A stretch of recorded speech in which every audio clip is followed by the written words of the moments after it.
मार्गदर्शन करें। आदरणीय प्रधानमंत्री जी। नमस्ते जी। देश में चल रहा स्ट्रक्चरल रिफॉर्म्स का सिलसिला आज एक नए पड़ाव पर पहुंचा है। Transparent taxation, honouring the honest, 21वीं सदी के टैक्स सिस्टम की इस नई व्यवस्था का आज लोकार्पण किया गया है। इस प्लेटफॉर्म में फेसलेस असेसमेंट, फेसलेस अपील और टैक्स पेयर चार्टर जैसे बड़े रिफॉर्म्स हैं।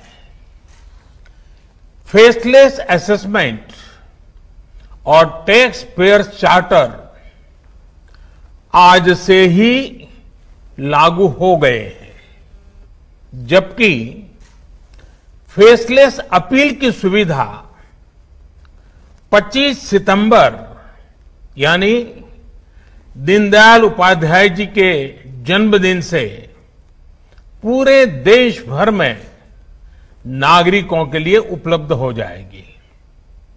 अब टैक्स सिस्टम भले ही फेसलेस हो रहा है, लेकिन टैक्स पेयर को ये फेयरनेस और फियरलेसनेस का विश्वास देने वाला है। ये सभी टैक्स पेयर्स को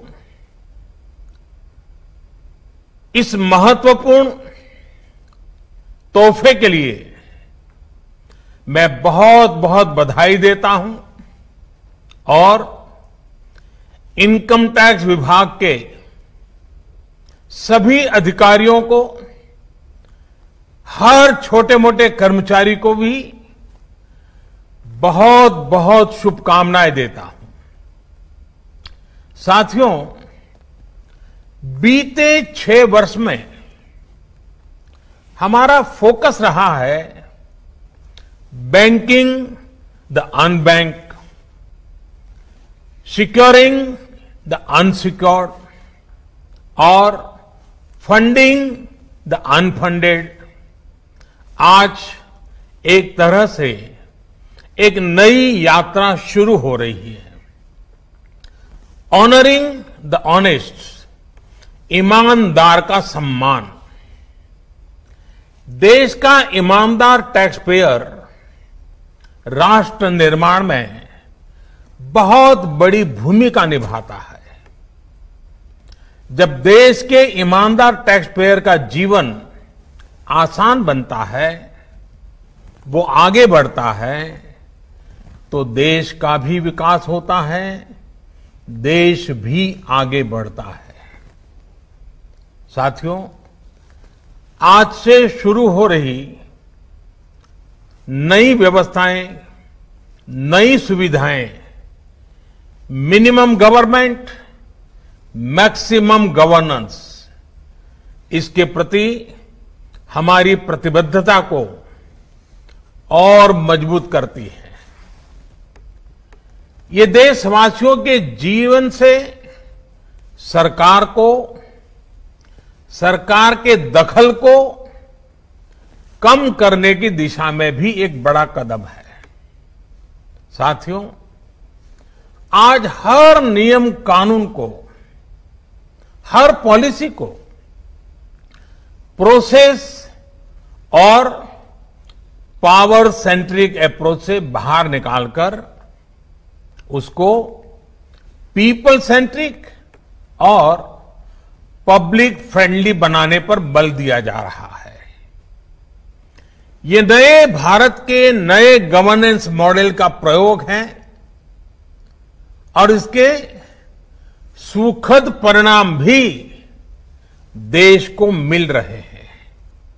आज हर किसी को ये एहसास हुआ है कि शॉर्टकट्स ठीक नहीं है।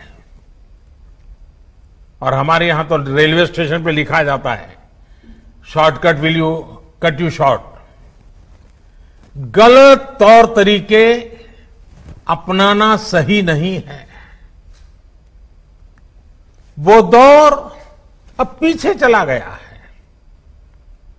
अब देश में माहौल इस ओर आगे बढ़ रहा है कि कर्तव्य भाव को सर्वोपरि रखते हुए सारे काम होने चाहिए। सवाल यह है कि ये बदलाव आखिर कैसे आ रहा है? क्या ये सिर्फ सख्ती से आया है? क्या ये सिर्फ सजा देने से आया है? जी नहीं, बिल्कुल नहीं। इसके अगर मोटे मोटे तौर पर मैं कहूं तो 4 बड़े कारण हैं। पहला, पॉलिसी ड्रिवन गवर्नेंस। जब पॉलिसी स्पष्ट होती है तो ग्रे एरियाज मिनिमम हो जाते हैं और इस कारण व्यापार में, बिजनेस में और सरकार के और निर्णयों में भी डिस्क्रिशन की गुंजाइश कम हो जाती है। दूसरा, सामान्य जन की ईमानदारी पर विश्वास। तीसरा, सरकारी सिस्टम में ह्यूमन इंटरफेस को सीमित करके टेक्नोलॉजी का बड़े स्तर पर उपयोग। आज सरकारी खरीद हो, सरकारी टेंडर हो या सरकारी सेवाओं की डिलीवरी, सब जगह टैग इंटरफेस सर्विस दे रहे हैं।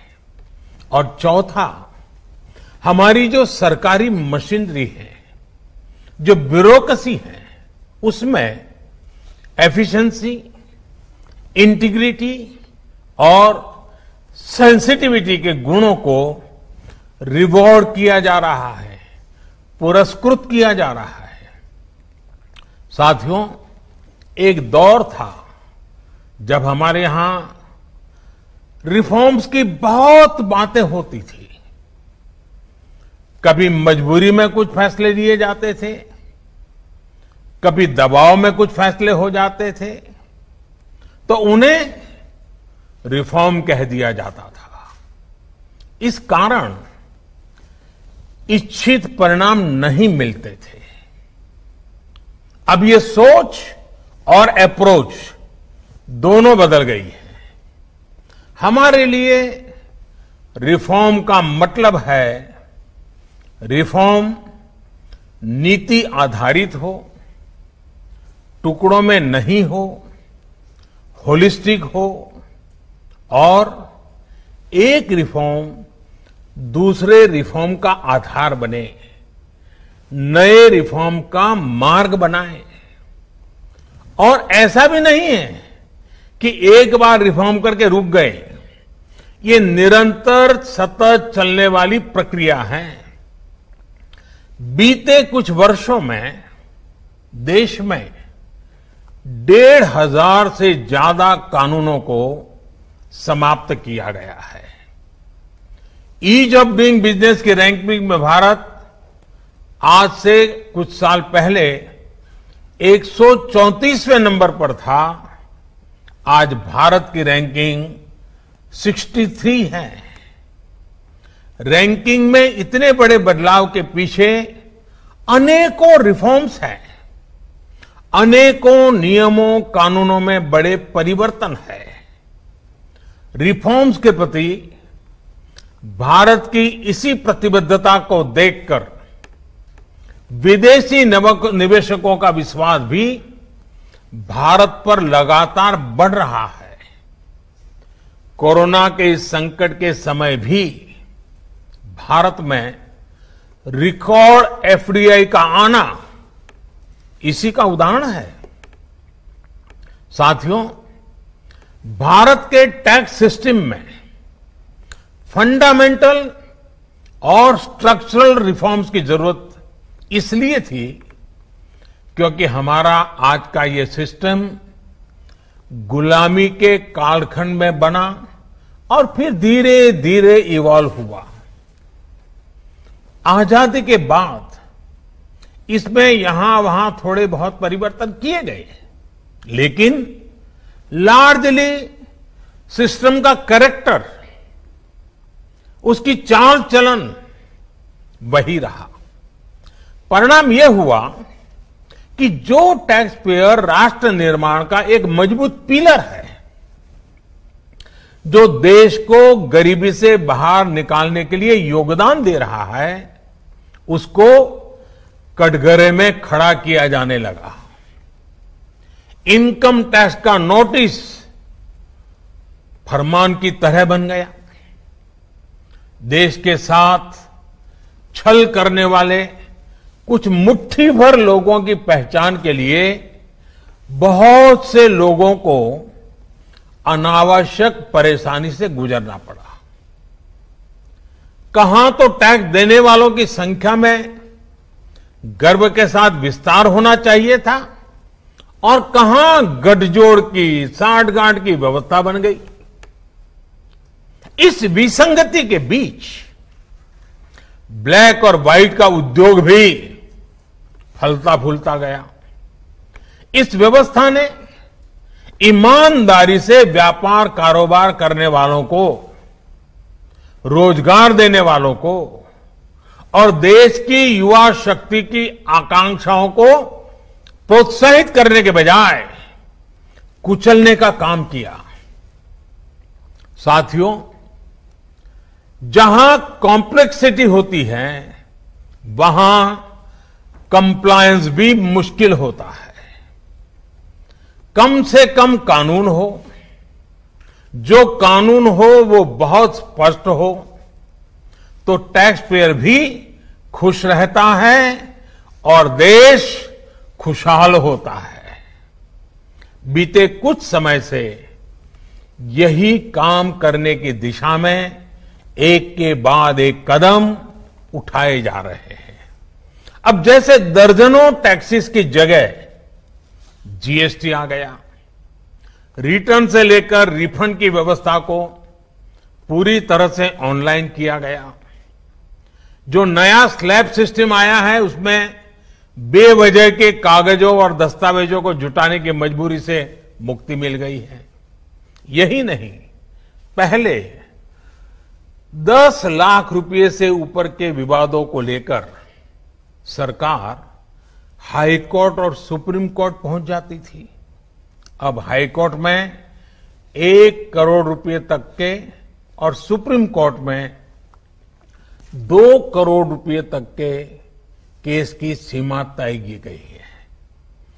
विवाद से विश्वास जैसी योजना से कोशिश ये है कि ज्यादातर मामले कोर्ट से बाहर ही सुलझ जाए। इसी का नतीजा है कि बहुत कम समय में ही करीब 3 लाख मामलों को सुलझाया जा चुका है। साथियों, प्रक्रियाओं की जटिलताओं के साथ साथ देश में टैक्स भी कम किया गया है। 5 लाख रुपए की आय पर अब टैक्स 0 है। बाकी स्लैब में भी टैक्स कम हुआ है। कॉरपोरेट टैक्स के मामले में हम दुनिया में सबसे कम टैक्स लेने वाले देशों में से एक हैं। साथियों, कोशिश ये है कि हमारी टैक्स प्रणाली सीमलेस हो, पेनलेस हो, फेसलेस हो। सीमलेस यानी टैक्स एडमिनिस्ट्रेशन हर टैक्स पेयर को उलझाने के बजाय समस्या को सुलझाने के लिए काम करे। पेनलेस यानी टेक्नोलॉजी से लेकर रूल्स तक सब कुछ सिंपल हो।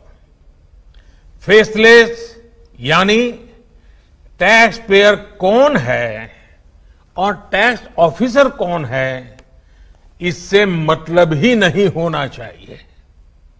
आज से लागू होने वाले ये रिफॉर्म्स इसी सोच को आगे बढ़ाने वाले हैं। साथियों, अभी तक तो होता यह है कि जिस शहर में हम रहते हैं उसी शहर का टैक्स डिपार्टमेंट हमारी टैक्स से जुड़ी सभी बातों को हैंडल करता है। स्क्रूटिनी हो, नोटिस हो, सर्वे हो या फिर जब्ती हो, इसमें उसी शहर के इनकम टैक्स डिपार्टमेंट की आयकर अधिकारी की मुख्य भूमिका रहती है। अब ये भूमिका एक प्रकार से खत्म हो गई है। अब इसको टेक्नोलॉजी की मदद से बदल दिया गया है। अब स्क्रूटिनी के मामलों को देश के किसी भी क्षेत्र में किसी भी अधिकारी के पास रैंडम तरीके से आवंटित किया जाएगा। अब जैसे मुंबई के किसी टैक्स पेयर का रिटर्न से जुड़ा कोई मामला सामने आता है, तब इसकी छानबीन का जिम्मा मुंबई के अधिकारी के पास नहीं जाएगा, बल्कि संभव है कि वो चेन्नई चला जाए, गुवाहाटी चला जाए, रायपुर चला जाए, अहमदाबाद चला जाए। वो फेसलेस टीम के पास जा सकता है और वहां से भी जो आदेश निकलेगा उसका रिव्यू किसी दूसरे शहर, कहीं जयपुर हो जाएगा, बेंगलुरु हो जाएगा, चेन्नई हो जाएगा, कोची हो जाएगा, वहां की टीम करेगी। अब फेसलेस टीम कौन सी होगी, इसमें कौन होगा, ये भी कंप्यूटर रैंडमली तय करेगा। और ये प्रक्रिया भी बार बार उसमें बदलाव होता रहेगा। साथियों, इस सिस्टम से करदाता और इनकम टैक्स दफ्तर को जान पहचान बनाने का, प्रभाव और दबाव का मौका अब जीरो हो गया। सब अपने अपने दायित्व के हिसाब से काम करेंगे। डिपार्टमेंट को इससे लाभ यह होगा कि अनावश्यक मुकदमेबाजी बचेंगे उससे। दूसरा, ट्रांसफर पोस्टिंग में लगने वाली गैर जरूरी ऊर्जा से भी अब राहत मिलेगी। इसी तरह टैक्स से जुड़े मामलों की जांच के साथ साथ अपील भी अब फेसलेस होगी। साथियों, इस एक महत्वपूर्ण रिफॉर्म के साथ साथ आज भारत एक बहुत महत्वपूर्ण कदम उठा रहा है और वो है टैक्स पेयर चार्टर। ये टैक्स पेयर चार्टर भी देश की विकास यात्रा में बहुत बड़ा कदम है और टैक्स पेयर के लिए अधिकार और कर्तव्य दोनों को संतुलित करने का और सरकार की जिम्मेवारी पक्की करने का ये बहुत अहम कदम है। टैक्स पेयर को इस स्तर का सम्मान और सुरक्षा देने वाले दुनिया में बहुत कम देश है, गिने चुने देश हैं। लेकिन अब भारत भी इस महत्वपूर्ण कदम की ओर अपने आप को ले जाकर के उसमें शामिल हो गया है। अब टैक्स पेयर को उचित, विनम्र और तर्क संगत व्यवहार का भरोसा दिया गया है। यानी आयकर विभाग को अब टैक्स पेयर की डिग्निटी का संवेदनशीलता के साथ ध्यान रखना होगा। अब टैक्स पेयर की बात पर विश्वास करना होगा। डिपार्टमेंट उसको बिना किसी आधार के ही शक की नजर से नहीं देख सकता। अगर किसी प्रकार का संदेह है भी तो टैक्स पेयर को अब अपील और समीक्षा का भी अधिकार दिया गया है। साथियों, अधिकार हमेशा दायित्वों के साथ आता है, कर्तव्यों के साथ आते हैं। इस चार्टर में भी टैक्स पेयर से कुछ अपेक्षाएं की गई हैं। टैक्स पेयर के लिए टैक्स देना या सरकार के लिए टैक्स लेना ये कोई हक का अधिकार का विषय नहीं है, बल्कि ये दोनों का दायित्व है, जिम्मेवारी है, कर्तव्य है, रिस्पॉन्सिबिलिटी है। टैक्स पेयर को टैक्स इसलिए देना है क्योंकि उसी से सिस्टम चलता है। देश की एक बड़ी आबादी के प्रति देश अपना फर्ज निभा सकता है और उज्जवल भविष्य की ओर कदम भी रख सकता है। इसी टैक्स से खुद टैक्स पेयर को भी तरक्की के लिए, प्रगति के लिए बेहतर सुविधाएं और इंफ्रास्ट्रक्चर मिल पाता है। वहीं सरकार का ये दायित्व है कि टैक्स पेयर की पाई पाई का सदुपयोग करे। ऐसे में आज जब करदाताओं को सुविधा और सुरक्षा ये दोनों मिल रही हैं, तो देश भी हर टैक्स पेयर से अपने दायित्वों के प्रति ज्यादा जागरूक रहने की अपेक्षा करता है। साथियों, देशवासियों पर भरोसा, इस सोच का प्रभाव कैसे जमीनी पर नजर आता है, ये समझना भी बहुत जरूरी है। वर्ष 2012-13 में जितने टैक्स रिटर्न होते थे उसमें से 0.94% की स्क्रूटनी होती थी। वर्ष 2018-19 में ये आंकड़ा घटकर 0.26% पर आ गया है। यानी केस की स्क्रूटनी करीब करीब 1/4 हो गई है, 4 गुना कम हुई है। स्क्रूटनी का 4 गुना कम होना अपने आप में बता रहा है कि बदलाव कितना व्यापक है। साथियों, बीते 6 वर्षों में भारत ने टैक्स एडमिनिस्ट्रेशन में गवर्नेंस का एक नया मॉडल विकसित होते देखा है। We have decrease complexity, decrease taxes, decrease litigation, increase transparency, increase tax compliance, increase trust on the tax payer.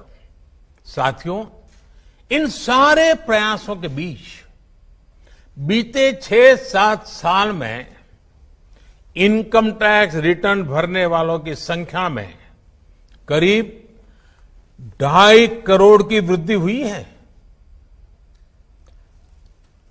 ये वृद्धि तो बहुत बड़ी है, लेकिन इस बात का हम इनकार नहीं कर सकते हैं कि इसके बावजूद भी 130 करोड़ के देश में ये बहुत कम है, बहुत कम है। इतने बड़े देश में सिर्फ 130 करोड़ में से 1.5 करोड़ साथी ही इनकम टैक्स जमा करते हैं। 130 करोड़ में 1.5 करोड़। मैं आज देशवासियों से भी आग्रह करूंगा, जो सक्षम है उनको भी आग्रह करूंगा, भिन्न भिन्न करके व्यापार उद्योग के संगठन चलाते हैं उनको भी आग्रह करूंगा। इस पर हम सबको चिंतन करने की जरूरत है, देश को आत्मचिंतन करना होगा और ये हमारा आत्मचिंतन ही आत्मनिर्भर भारत के लिए आवश्यक है, अनिवार्य है। और ये जिम्मेदारी सिर्फ टैक्स डिपार्टमेंट की नहीं है, ये जिम्मेवारी हर हिंदुस्तानी की है, हर भारतीय की है जो टैक्स देने में सक्षम है, लेकिन अभी वो टैक्स नेट में नहीं है। वो स्वप्रेरणा से अपने आत्मा को पूछे, आगे आए। और अभी 2 दिन के बाद 15 अगस्त है। आजादी के लिए मरने मिटने वालों को जरा याद कीजिए, आपको लगेगा हां, मुझे भी कुछ न कुछ देना चाहिए।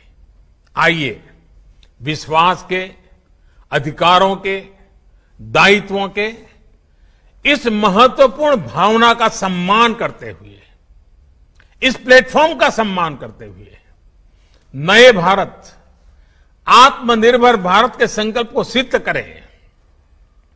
एक बार फिर देश के वर्तमान और भावी ईमानदार टैक्स पेयर को बहुत बहुत बधाई देता हूं, शुभकामनाएं देता हूं। और ये पहल, ये बहुत बड़ा फैसला लिया गया है। इनकम टैक्स के अधिकारियों को भी जितनी बधाई दे उतनी कम है। हर टैक्स पेयर ने इनकम टैक्स अधिकारियों को भी बधाई देनी चाहिए, क्योंकि एक प्रकार से उन्होंने अपने आप पर बंधन डाले हैं, अपने खुद की ताकत को, अपने अधिकारों को उन्होंने खुद ने काटा है। अगर इनकम टैक्स डिपार्टमेंट के अधिकारी इस प्रकार से आगे आते हैं तो किसको गर्व नहीं होगा?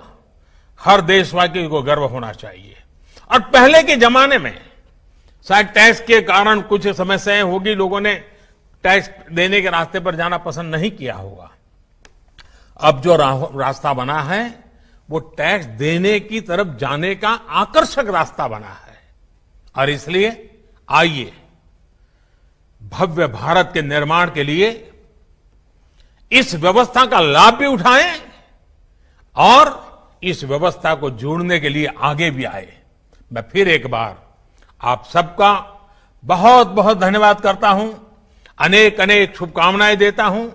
निर्मला जी और उनकी पूरी टीम को भी मैं बहुत धन्यवाद करता हूं कि एक के बाद एक देश के उज्जवल भविष्य के लिए लंबे अरसे तक प्रभाव पैदा करने वाले अनेक सकारात्मक निर्णयों का नेतृत्व कर रहे हैं। मैं फिर एक बार सबको बधाई देता हूं, सबका धन्यवाद करता हूं।